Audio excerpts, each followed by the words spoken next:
Napawi na kita. Kung ayaw mo talagang bumalik na Maynila, nasa sayo na yan. Labas na ako dyan. Aba, paano naman yung tatanggapin mong pabuya sa papa ko? Hindi mo makukuha yon kung di mo ako kasama. Magkakaroon nga ako ng pera.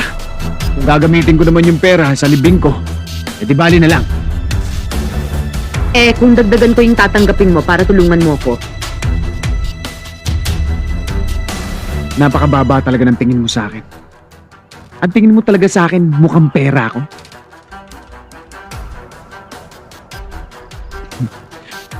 Magkano? sa drama-drama ka pa, ang kapal din naman pala ng mukha mo. 1,000. Sa'yo na lang 1,000 mo. Magkano ba ang gusto mo? 2? Hindi na. 3? Hindi. O 4? O 5,000? Hoy! 5,000 na.